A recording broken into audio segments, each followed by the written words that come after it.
Moving to Live is a podcast about movement and exercise. We have the ethos that movement is a lifestyle, not just an activity, because movement is part of what makes your life complete.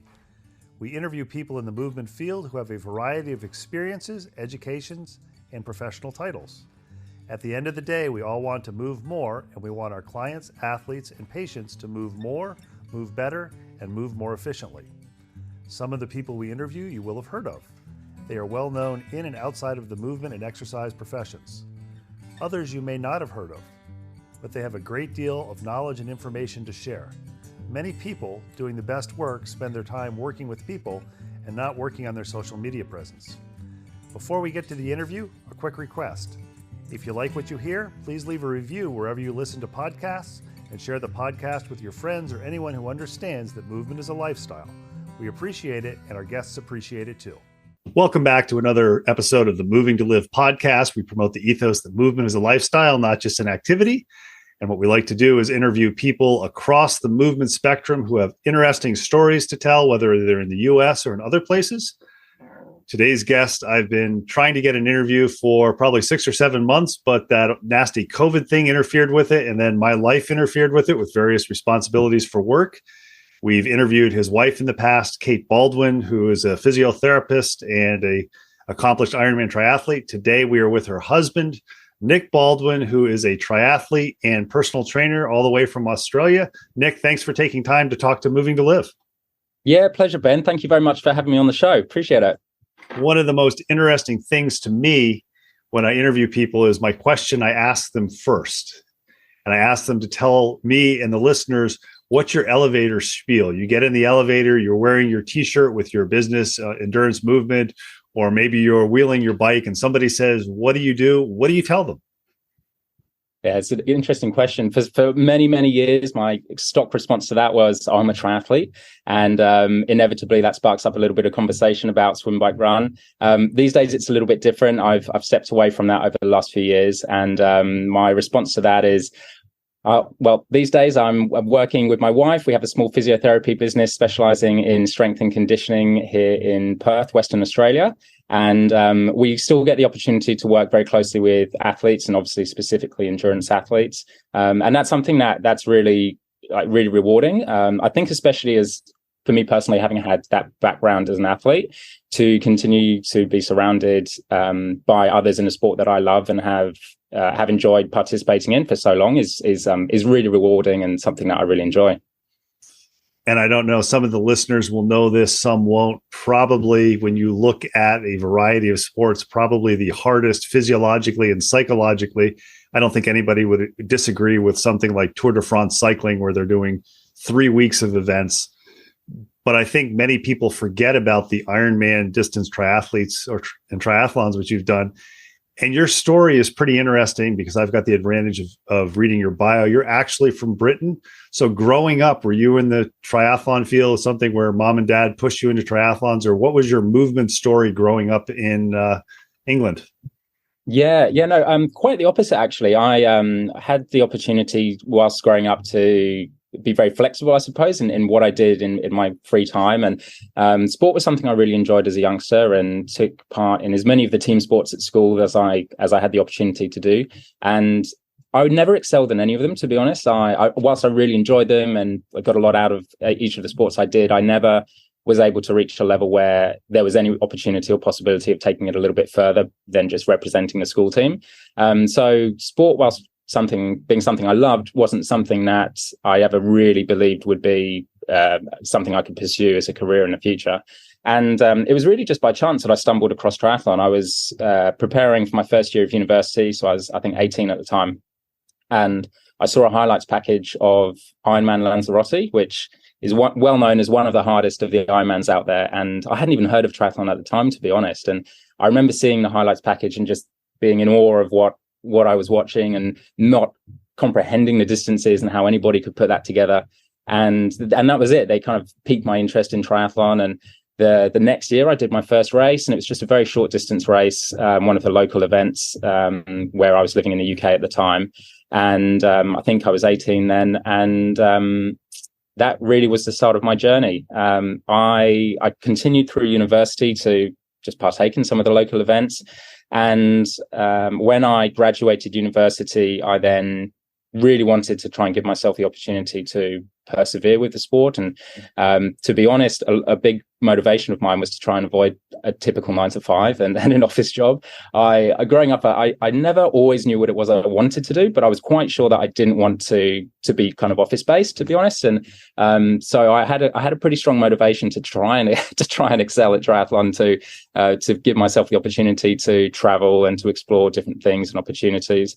And I undertook a personal training course upon finishing university, which was quite different to my course that I studied. I did business economics and French, and whilst that was very, very fulfilling and probably something that my family thought was going to earn me in a direction that would set me up well down the line, it wasn't where my true passion lied. And so I thought, well, I'll get into something that will keep me within the sporting field. And personal training also gave me the flexibility to then increase my training load, and obviously that then allows you to improve your fitness levels. And over time, I was able to become a little bit more competitive within the amateur fields, and just slowly progress from there. And I think what's interesting is many people don't realize, if you look at the people who tend to excel at triathlon, many of them start at a very young age as swimmers, and then either find triathlon or realize maybe they don't quite have that top end speed to be elite as a swimmer. What was your swimming background like when you discovered triathlon at 18? Because usually that's the downfall for people who don't start swimming from a very young age. Yeah, no, absolutely. I was quite lucky that as well as being British, as you can no doubt tell from my accent, I also have Seychelles heritage as well. So my mother's from the Seychelles. So growing up, we toed and froed from the UK and Seychelles a fair bit. And obviously living in Seychelles, tropical island by the beach, we spend a lot of time in the water. So swimming was always something I'd done as a youngster, but not, again, at a competitive level. I certainly would never go as far to say as I was an accomplished swimmer when I started triathlon training. I wish I was, because it might have made my life a lot easier for many years. But it was certainly an aspect that I had to really work hard on to improve, because, like you said, to try and be competitive now, the swim is such an important component. Whilst it represents a small percentage of the race, it really does set up end of amateur racing or amongst their professional ranks. The tactical element of racing is absolutely fundamental. So, setting yourself up with a decent swim at the very least is something that's become more and more important over the years. And as you no doubt realize and know from following the sport over the last decade plus, the sport's moved on, and the level that athletes are at now is far beyond what it was. Even 5 years ago, the competitiveness of the sport and the depth of the competition is so much better than it was when I first started. And what was it when you started doing it? What was it? A two-part question. First of all, the realization, hey, maybe I can do a little bit more than the weekend warrior, the amateur. Maybe I can make a little money from prize money and sponsors. And then how did you arrive at, or did you specialize at a certain distance? Were you more a sprint and Olympic distance, or more long distance, ultra distance? Yeah. Well, the second part to that, I'd certainly gravitated towards the longer distance. Naturally, I would say I did my first half Ironman when I think it was in that first season. So just before I turned 19, and just absolutely fell in love with it. To me, it was beyond any enjoyment I'd been able to derive from many of the shorter distance races. Again, not because I was any better at it, but I just found the mental component and the mental challenge an aspect that I really enjoyed. And I found that wasn't quite the same at the shorter distances. Not to take anything away from how hard it is to compete at those, but I found that additional mental component a real interesting part of the race. And you realize how, whilst it's still a physical event, it's so much more than just your body that takes you across the line. You've got to be so strong and resilient mentally to be able to race for me at the time when I did my first time half Ironman, it was quite long. It was still well over 6 hours. It was something that I just absolutely loved. And I certainly then from then on gave my focus and attention to the longer distances and to the half Ironman. And that really then for me peaked my desire to 100% commit to doing a full distance race, which I did in 2008. Actually, now was my first one, and so I was 19, and much the same as my first experience with the half. Completed my first full, and just unbelievably positive experience. Whilst it's so challenging, obviously, it was the most rewarding event and the most rewarding day of racing that I'd ever had. So again, that was my moment where I just said, this is where I see myself racing and giving my attention. And that was certainly for me the start of that real strong commitment and desire to give everything that I had to trying to be the best that I could in the sport. And to be honest, my desire to excel academically probably coincided with me taking up triathlon, in that I probably gave a little less attention to my studies whilst I was at uni and a little more attention to training and racing. And obviously that probably wasn't the right way around to go. But that was just a reflection of where my passion lied at the time. And, I suppose in hindsight, thankfully, I was able to pursue a career, and I managed to race professionally for near on 10 years, which was really, really enjoyable and really special. But I certainly wouldn't say it was an easy thing to accomplish. And I think I never got to a level professionally where, you're regarded as one of the top athletes, or people look at you and, are, chasing you for your autograph and things like that. So I was very much, I suppose, for the majority of the time, a mid-pack professional. But there were certainly races where I felt that I could turn up to and be competitive. And it was a wonderful part of my life that I look back on really fondly. I'm curious. I've got a good friend who said, nobody wants to hear about a race report unless something went wrong. And, you can get on social media and read about people doing races. Looking back, maybe when you started and you did your first half Ironman and your first Ironman, is there one or two things that stick out now where you're going, boy, I was really an idiot. Why did I do that? Or why didn't I know better? Oh, yeah, there's probably a handful of things I could think of. Well, one of the first things that springs to mind is for the whole first season that I raced, I didn't really have any close friends or even like acquaintances who had done triathlon. Maybe just one or two, but no one locally to me that I would speak with often. And for my entire first season of training and racing, which included my first half Ironman, I didn't own a track pump. And I didn't understand anything about tire pressure or the importance of actually having a reasonable amount of pressure in your tires. And so I spent the first year of training and racing just pumping up my tires with a small hand pump, probably just a pocket-sized one. And in hindsight, probably had about 30 psi in my tires all year. So not probably the best way to go training and racing. But I suppose these are the little things that you just don't know about early on, unless you are fully kind of submerged in the sport, or unless you have people close to you that you can, get all their input and advice from. And making mistakes along the way is, I guess, part and parcel of anything, really, not just in sport, but in other aspects of life. And I certainly made a number of probably rookie errors early on for no other reason than I just didn't know any better. And then obviously as time goes on, you realize how some of those were quite ridiculous. And what was the impetus to go from England to Australia? Yeah, so my the first time I came over to Australia for a longer period of time was at the back end of 2014.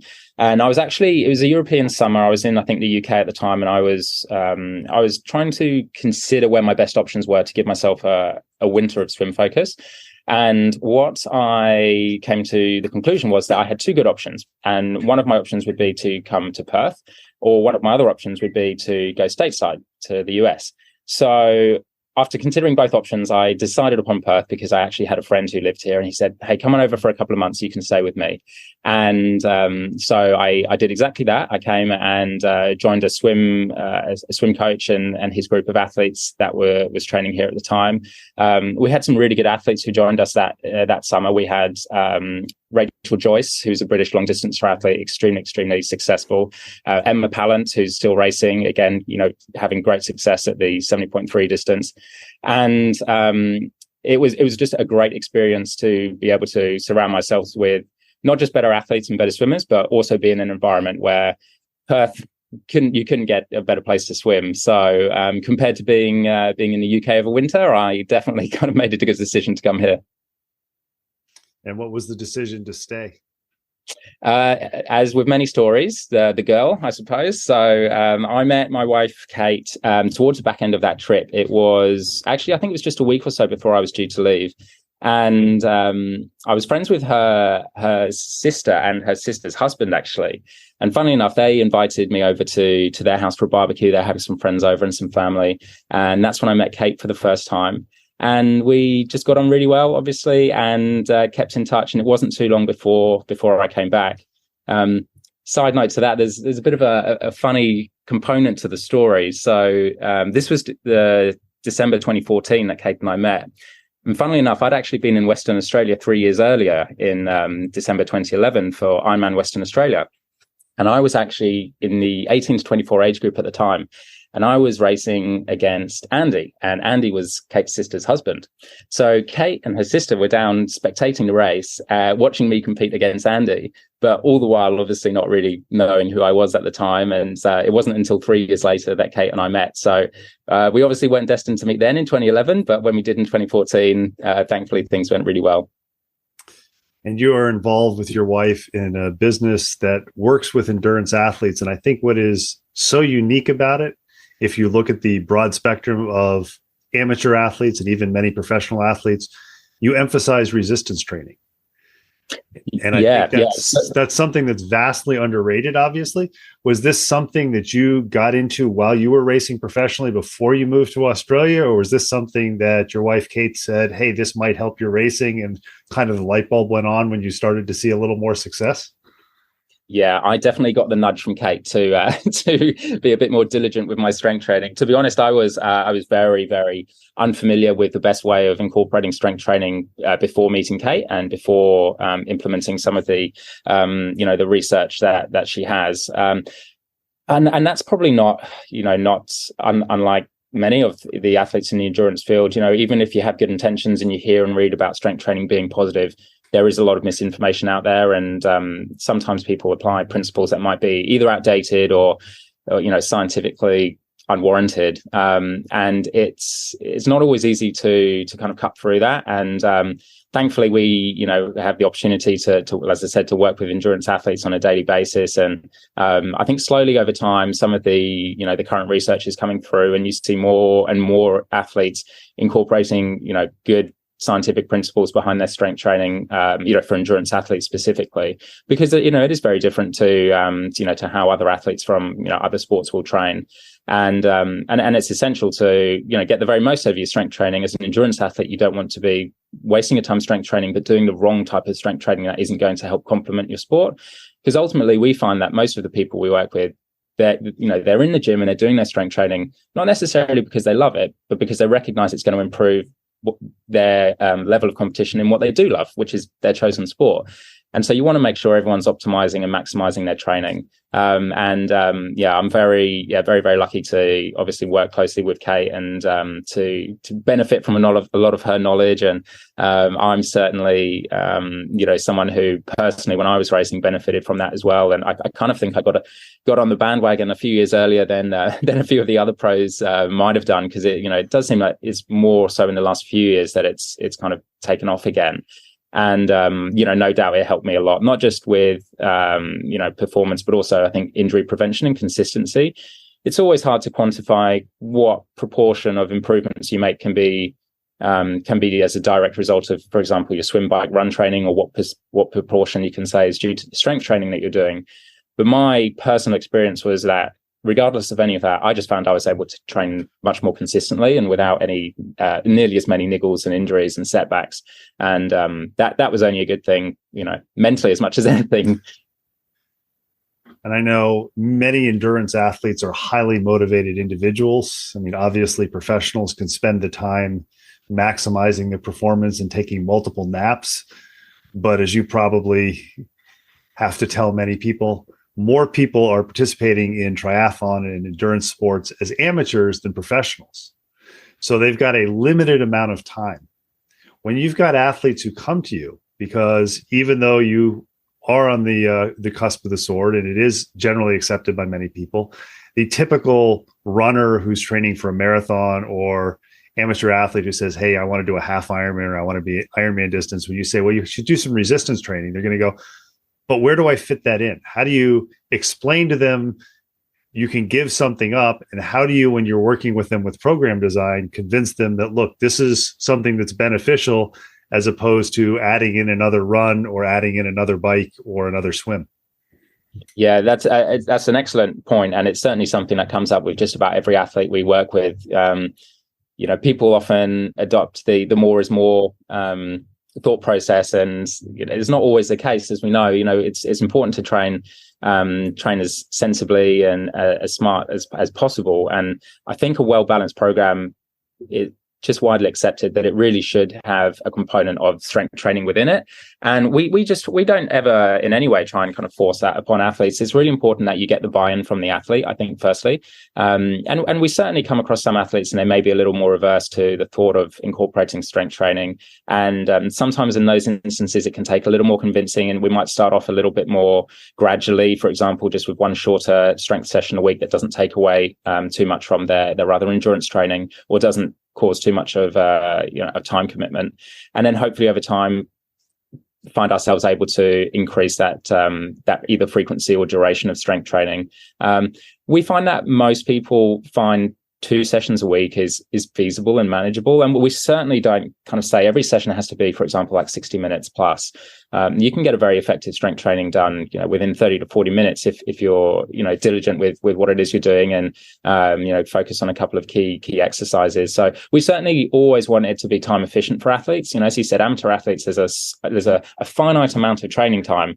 And we want to optimize and maximize that, because it's absolutely essential to do so for performance. And people who are doing triathlon, as you said, they're motivated individuals, and they often have many other other aspects of their life that they need to keep on top of as well. Not just triathlon. So it's really, really fundamentally important that we keep a good balance within the program and make sure that we're not overstretching athletes by trying to get them to do too much, or an amount of training that's unsustainable for them. One of the very cool things about doing endurance sports, well, 2 very cool things, is, first of all, you can race on the same course as the professionals. So when you were racing, somebody could be doing their first Ironman or their first half Ironman and race in the same course as you, and look at your times and either aspire to it, or if you were like me, realistically say, okay, there's no way I'm ever going to be able to run that time, but I can still enjoy it. Do you find, when you work with athletes of different ages, what you recommend either as the amount of resistance training or the exercises that you recommend, do you find it differs across the age span? Whereas what you're doing with, say, an 18-year-old university student versus a 60-year-old business executive? Yeah, that's a good question too. It's obviously always going to be athlete specific, and Kate, with her background as physiotherapist, obviously works a little more closely with people, especially with regards to injuries that they may have had, or current injuries as well. And that's the occasion, I suppose, when it's much more important for athletes to get a program that's a little bit more tailored and individualized to them and their fundamental needs and requirements. We can obviously apply some broad exercises and sets and rep ranges that work well for the majority of athletes. And so that will benefit, no doubt, the vast majority. But there's certainly a place, I think, for a little bit more individualized work to occur, because whilst everyone can, benefit from some of the key exercises that we know are going to be really, really important to help, for example, cycling performance, like squats or leg press, there may be other components that an individual can benefit from that may require a little bit more input and understanding from somebody, for a strength coach, for example, to be able to understand that individual's background, what their current limitations are, what their current, injury history is or isn't, and be able to, plan accordingly and ensure that individual gets the very best out of their strength training. And I know we talked a few minutes ago about endurance athletes being highly motivated. And very often when you start in endurance sports, you kind of have the more. It's like, oh, I can race every weekend. And if you're in a place, I know when I lived in Florida, the hardest thing was to recognize that you cannot race year round, even though the weather allowed it. How do you approach athletes that you work with who you've got experience, as a athlete, but also as a coach. And maybe they're not quite ready, or maybe they're never ready to do some of these longer distance events, because as you said, there is the mental component, but there's a big difference between running, say, 13.1 miles or a marathon after a bike versus a 5K or a 10K in the shorter distances. For sure. Yeah. It's, I think firstly, it's really important to be open and honest in the relationship between athlete and coach, and for both parties to feel that they can express their viewpoints openly without having any hesitations or reservations. So I always think as an athlete, whenever I was coached, I would really value, the reason I had a coach was obviously to benefit from their expertise and to have them on board and to be part of my team and to help and assist. And so I think it's really important then that the coach has the ability to be frank and upfront with their athletes. And sometimes there are more challenging conversations where you need to, for example, say to an athlete, okay, I love that you've got this plan and this is the race you want to do. Perhaps we should work to a timeline, for example. That might be a little bit more appropriate for you to look at some of these races that you have planned. As you said, lots of people want to do everything and want to do it quite quickly. And whilst on occasions that can work, it's definitely important to have a balance and to have a layout that works for not just one season, but obviously longer term.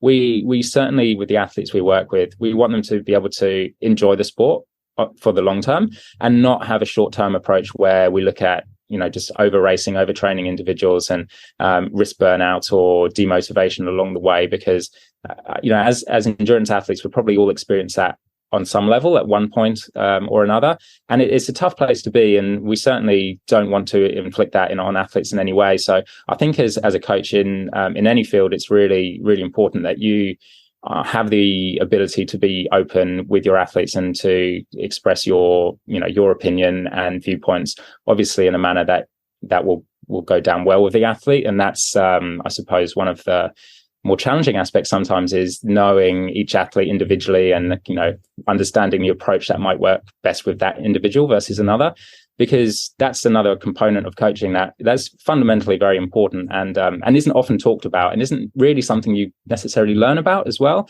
It's one of those things dealing with individuals that is a challenge for sure, but also something that I think is very rewarding when you get to know people on a deeper level and really start to create a great relationship with them as an athlete and as a coach. And it's a really, really special bond, actually. I am horrible with names, so I apologize in advance, but we interviewed two gentlemen from the UK, both retired rugby players who do a lot of shoulder programming with athletes. And one of them said something that stuck with me. He said, whether you recognize it or not, if you're a coach and you're working with athletes, you have a responsibility to leave them better than they started with. And it sounds like you have a similar attitude where you want them to have a good experience. And you mentioned you don't want them to have a one season, boy, that was great, and never again do I want to see my bike or a swimming pool. Absolutely. I always say to people, triathlon, it's a really, really hard sport. As an athlete, you give up so much. There's the training time, there's the expense, there's the opportunity cost of all the other things that you could be doing with your time as well. And I think it's just such a shame to think that athletes might not enjoy not just the journey, but also the end result, being the race. And so it's so important that we as coaches do everything possible to make that journey enjoyable and safe and progressive and make sure that we're looking after the athletes, obviously. And you get some athletes and they are certainly easier to coach than others, or more coachable, for want of a better word.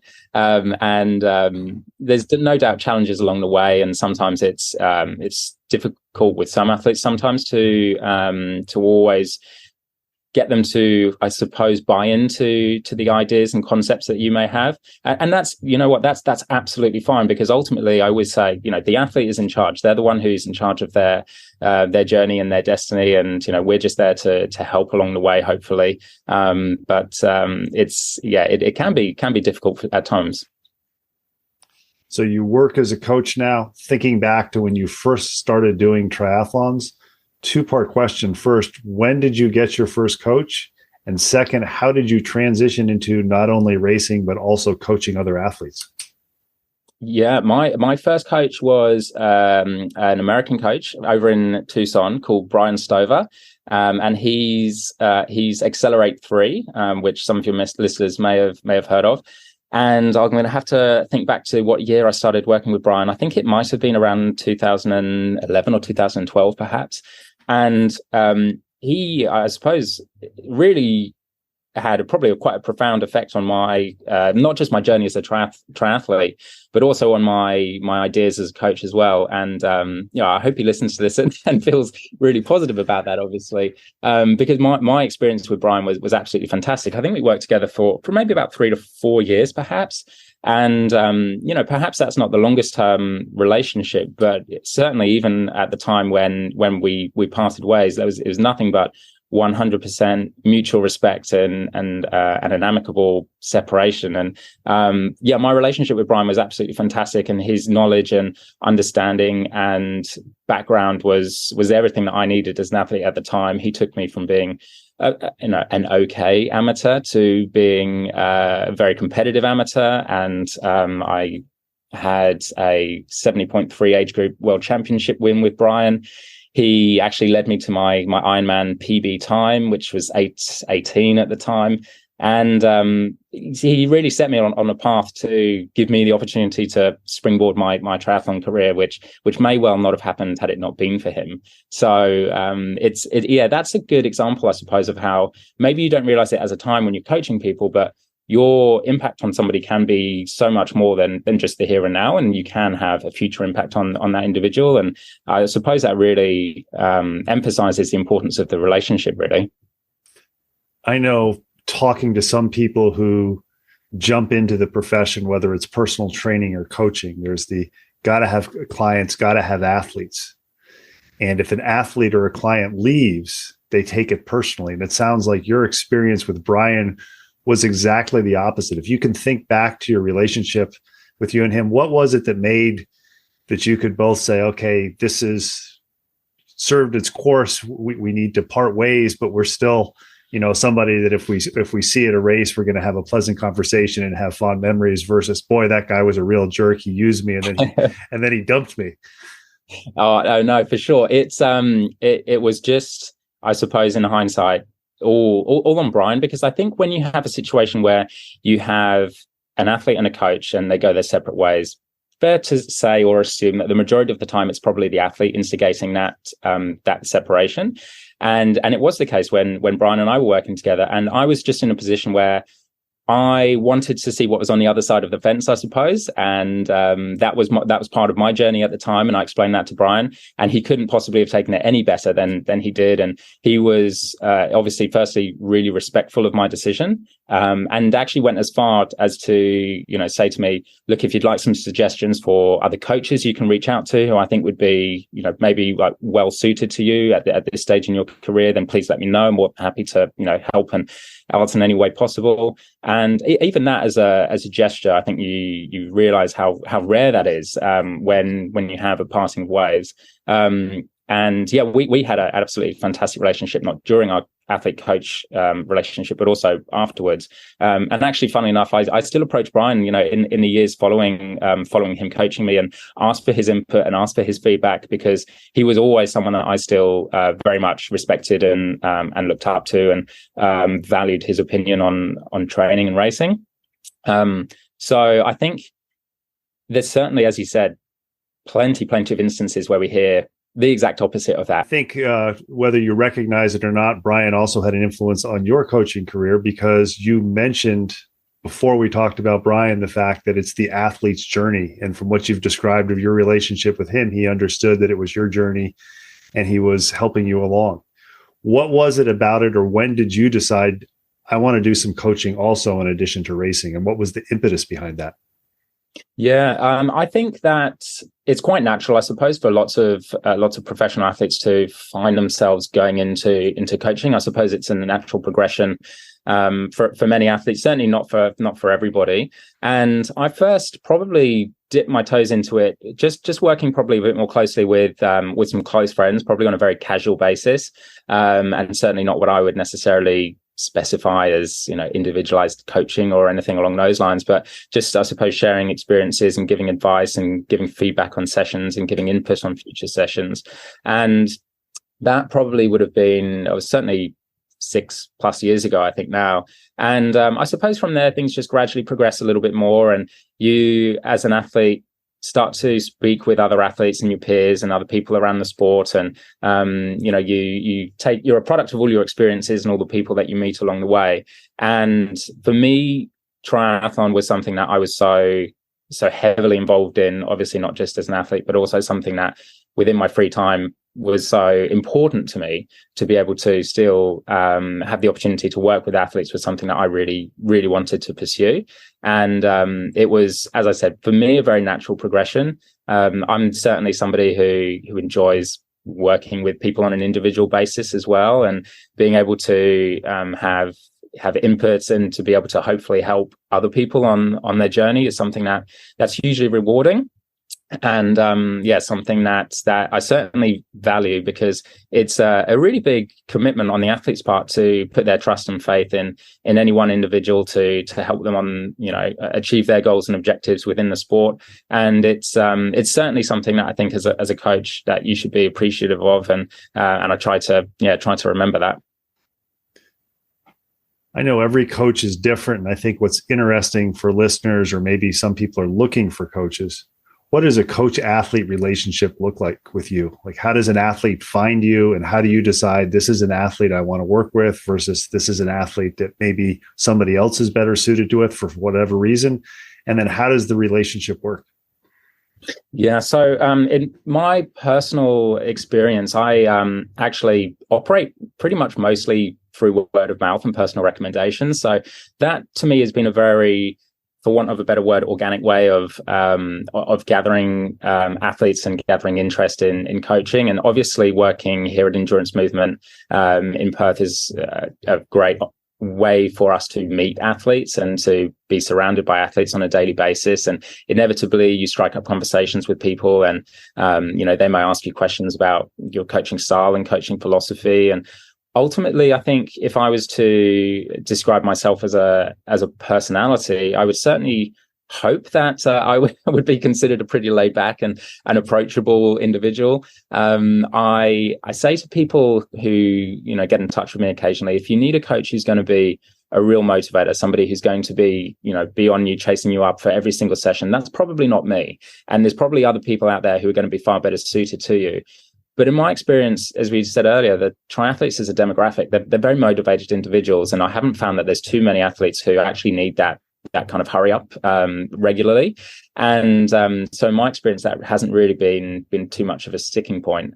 But I certainly value working with athletes of all different backgrounds and at all different levels. And one of the things that I really personally enjoy is working with athletes at different ages and different levels, and not necessarily being confined to working with a certain demographic of athlete, or, for example, only the more competitive athletes, or only middle of the pack athletes, or only beginning athletes. I think it's really nice to be able to have that variation within the athletes that you work with, and I think keeps you on your toes a little bit more as a coach, and keeps things a little bit more interesting too. So you're not the coach to yell at the athlete or discourage the athlete for missing a workout.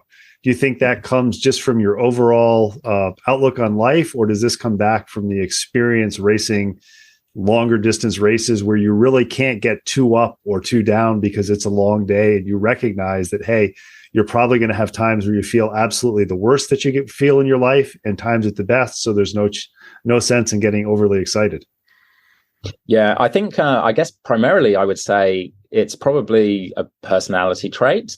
And the second part to that is probably, as you said, your personality, I think, shines through in the way you race. And generally speaking, I would say I was quite good at maintaining an even temperament during racing. As you said, especially long distances, you go through so many ups and downs. It's important not to get too excited when things are going well, but also important trying not to get too hard on yourself when things are tough.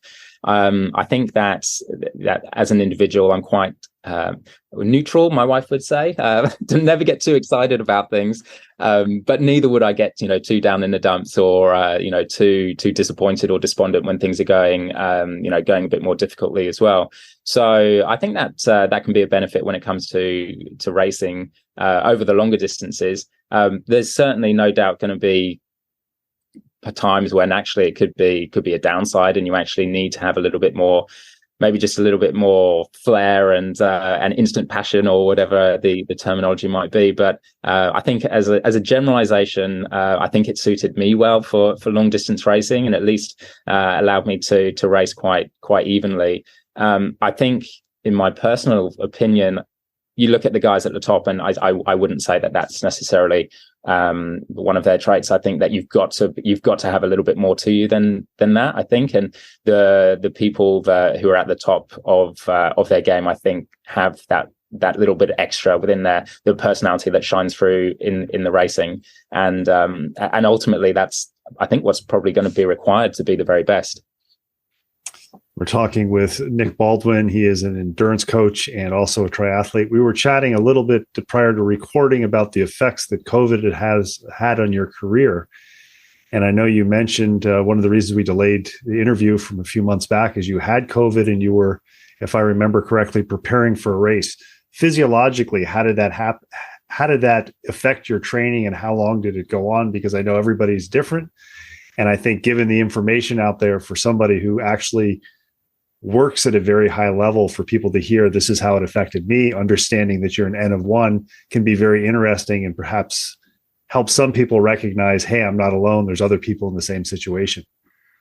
Yes. So I was preparing for Gold Coast Marathon at the time, and I think my wife and I got COVID perhaps 12 or 13 days out from race day. And when we tested positive, we obviously were initially, thoughts went to the race and the race day, and okay, what do we do now? And we had to make a bit of a quick decision, obviously, with regards to the logistics of changing and cancelling things. But it was quite an easy decision for us at the time, just to play it safe, I suppose, and say, look, let's just step away from this event and not even consider the possibility or option of flying over and trying to race.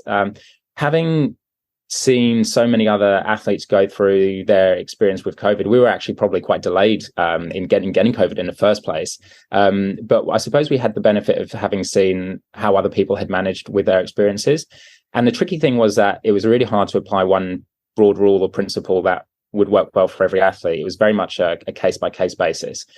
But as a generalization, there weren't too many athlete experiences where they were able to firstly get over COVID quickly without any symptoms, but secondly actually return to a high level of training and performance relatively quickly as well. So with that in mind, the odds certainly weren't in our favor to be able to turn things around within 2 weeks and then try and race a marathon, as well as possible. So in hindsight, it was a pretty easy decision to pull the plug on that race, but obviously at the time, hugely disappointing. I think I'd put in 6+ months of preparation specifically for that event, and had at the time turned my attention to running more so than triathlon. And the return post-COVID, actually for me, first time around was fairly good. I think I was quite lucky. I would certainly consider myself to be amongst the more fortunate group of athletes who didn't have any longer term symptoms, firstly, of COVID, but also actually found that my return to fitness seemed to come quite easily. And I think in hindsight, was very lucky with that. And I was able to find another marathon, I think within 3 months and line up for that. And I never really managed to return to the training level that I had previously, unfortunately. But I got my race in, which was something, and I was pleased still to be able to find an event, which was lucky.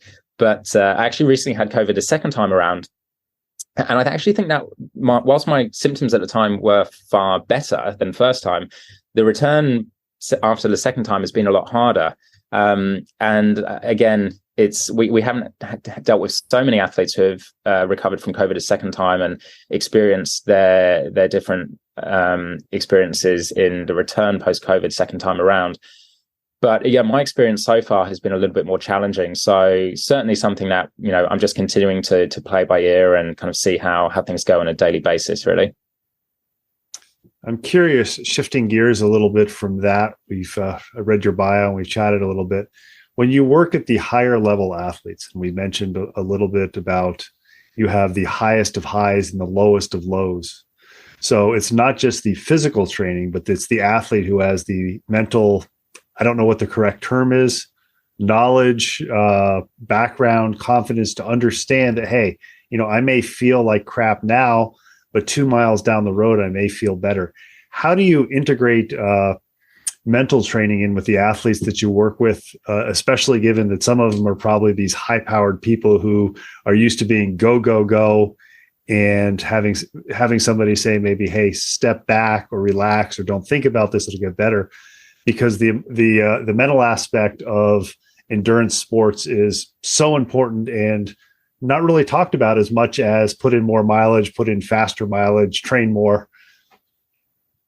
It is. I think firstly, it's important to acknowledge with the athlete prior to race day that the feelings and emotions that they will go through are totally normal and are part and parcel of long distance racing, and allow them to understand that they will go through inevitably, like as you said, lows. They will go through inevitably highs where things are fantastic, and there's a whole spectrum of emotions along the way when you're racing long distances. And understanding that that's part of the process, I think, is important, rather than, for example, the athlete turning up to their first long distance race and then thinking at the time, oh my goodness, what, I didn't expect to be feeling like this. This is a real surprise. I think if the athlete understands prior to race day that they're going to go through some of these changes in emotions, and there'll be times where they feel that there's no way out and the race is all gone downhill and there's no return. And also understand that on the flip side of that, there'll be times where they're feeling so positive, they will feel like everything's clicking, everything's going absolutely perfectly, and then things can just snap and change. The variation is huge, and as I said earlier, it's a kind of a component of racing that I really enjoyed was the mental aspect. It's certainly not an area that I claim in any way to kind of have any expertise in. As an athlete myself, I actually spent a bit of time with a sports psychologist, and for me, it was a really eye-opening experience to have an expert in that field essentially teach you some principles that you can apply to your training and racing, and help to try and understand you as an individual, and help to understand what makes you click, and to help you realize that as well, and then to try and help you apply those those ideas and tips and tricks to be able to get the most out of yourself on race day. And certainly any athlete who I think is thinking, look, I think this is a component of my training or my racing that could be improved upon, I'd encourage them to consider a sports psychologist, because for me it was an extremely positive experience. And I certainly wouldn't say to athletes that it's something that's reserved for only the professionals or only the elite, because ultimately it's a huge component of the sport, as we said, and it's something that people can benefit from hugely as well. So in many ways, it's no different to seeking the advice of a sports nutritionist, or seeking the advice of a coach or a strength coach, or going to see a medical professional when you need that assistance. It's just another component of your training and racing performance, and probably one that's not implemented as much as some of the others, but one that no doubt can be hugely beneficial for people. And we've talked about the high driving, very motivated athletes. How do you approach the rest and recovery is sometimes important. I know I was reading in your bio, that's one of the things that you value the most. And I recall this story when I was in grad school, we had an injury clinic, and there was a fairly good amateur triathlete in the area who came in, and he was saying, well, my 400s in the pool, they were down by 30 seconds. And when I was running on the track, my legs hurt, and, I couldn't make my normal times. And I said, Brian, why don't you take a day off? And his response was, I took a day off last month. And he was dead serious. So you get athletes like this, they have a good training session, or they see what, unfortunately, what other athletes do, or they read on the internet, what the athlete's best workout is, not the 3 workouts that they trashed. How do you emphasize the importance of recovery and saying, hey, if you don't do this run, or maybe you don't do this race, you're going to be better for this next race, or your training is going to be better for the next 3 months? This is without doubt probably the most common thing that we come across with athletes, is actually encouraging them to take more rest and recovery, and sometimes to do less rather than to do more. As you said, so often the athletes are so motivated and buy into the principle that more is more all the time, and taking rest and recovery is perhaps a sign of lack of motivation or a sign of weakness, whereas quite the opposite. It's actually, as we all know, is fundamental to performance. And getting the athlete, I think, firstly to buy into that and to understand that is I think the first step, and then encouraging the athlete to take their rest appropriately is obviously key. In my experience, it doesn't take too long for athletes to realize when you're analyzing their training sessions the importance of rest and the benefit that adequate rest and recovery can have on their performances. And similarly, I think you can track quite quickly in training the impact that a lack of rest and recovery has. And as you said, you can see over time that motivation starts to lower, and your metrics in training might start to worsen or drop off as well.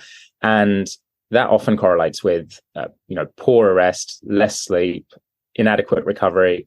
And once the athlete has that firsthand experience, then I find it's a lot easier for them to start to implement some of the recommendations that we have in terms of rest. But I always, as an athlete personally, found that rest was something that to me came quite naturally, and that I really appreciated the opportunities to rest when it was in my schedule. And I have found, having trained obviously with many different athletes around the world and had lots of different training partners, that's actually not a trait that everyone necessarily has. And for some people, taking rest actually is just quite a hard thing to do.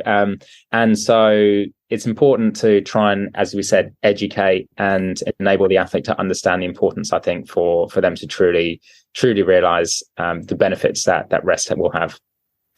The fun thing about endurance sports, and especially triathlons, is the wealth of technology, tools, and toys. What do you use with your athletes, if anything, for tracking? Heart rate monitors, power meters, et cetera, or does it depend on what the athlete has? I would say it's largely athlete dependent. We certainly get a range of athletes and therefore a range of different desires to use technology. We have some athletes who are tech averse and might not want anything more than a basic GPS watch and a heart rate monitor, and other athletes who want to make use of all of the latest technology and implement as many of the technological advancements that we have. And ultimately, that's all well and good. I certainly think personally that one of the most important things is to still get that subjective feedback from athletes, regardless of the technology that you're using. And I think that that's something that can certainly be overlooked and lost within the amount of metrics that we have available to track. Simply checking in with the athletes and actually asking them how they're going, asking them how they're feeling.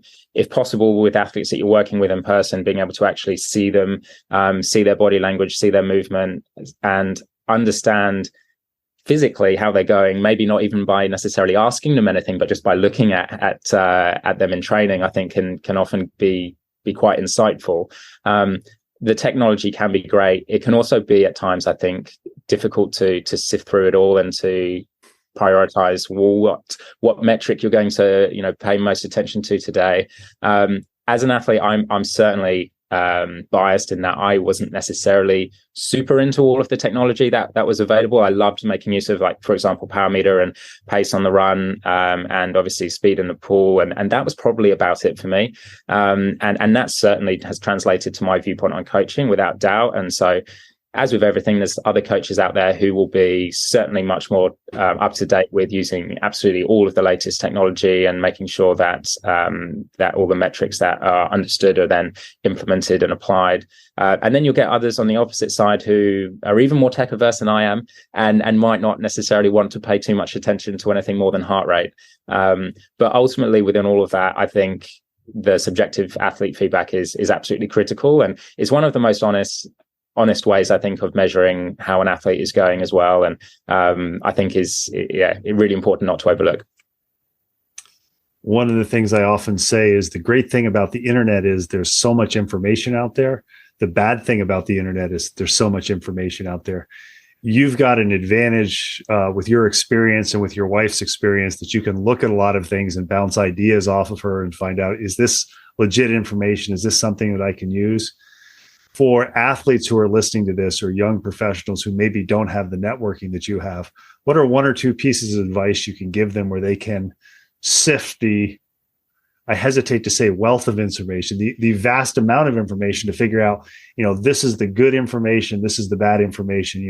I want to follow posts on Instagram by, endurance movement. I don't want to follow by XYZ because the information is either not current or inaccurate.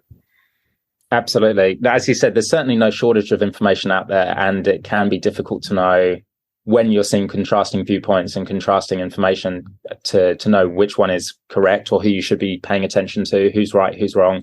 I don't necessarily think it's always as simple and as cut and dried as one individual or one group of individuals having a wrong opinion and the others being correct.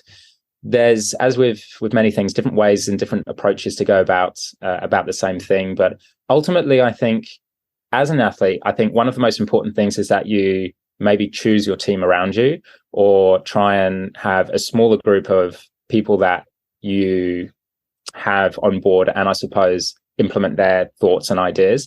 Because ultimately, when you have too many people, what's the saying? Too many cooks spoil the broth. It can be too contrasting, I think, when you've got lots of different viewpoints and opinions being fired at you, and then it becomes more tricky to take it all on board and to try and apply what you think is the best course of action. Whereas I think if you've got a smaller team that you're working with, and you're taking fewer opinions on board, but you are 100% invested in the people you have around you, then that is, I think, as an athlete, the most important thing, because then you have the confidence that what you're doing is correct. You're not listening to the noise that's around you, and you then give the avenue that you're taking 100% focus and commitment. And I think that's probably one of the most important ways to go about it. Great information from Nick Baldwin. He is an endurance coach and a triathlete. We will have links to his social media where you can get information. Nick, thanks for taking time to talk to Moving to Live. It's always nice to hear from high-level athletes who've transitioned into coaching and people who understand that, to kind of paraphrase what you said, there's more than one way to cook the broth. No, thanks, Ben. It's great to chat with you, and I really appreciate the opportunity to be on the show. Thanks for listening to the latest episode of Moving to Live. Make sure you check out the show notes for contact information for our latest guest, as well as links about the things we talked about. Intro and exit music is Traveling Light by Jason Shaw. You can subscribe to Moving to Live wherever you find podcasts, or on our website, www.moving2live.com. Please tell your friends about Moving to Live, and check out our movement tip and lifestyle hack videos that we produce 3 times a week, along with our once weekly video Labrador lessons, because we can all learn from the dogs. All of these are ways to promote the idea that movement is a lifestyle, not just an activity. Until next time, keep on moving.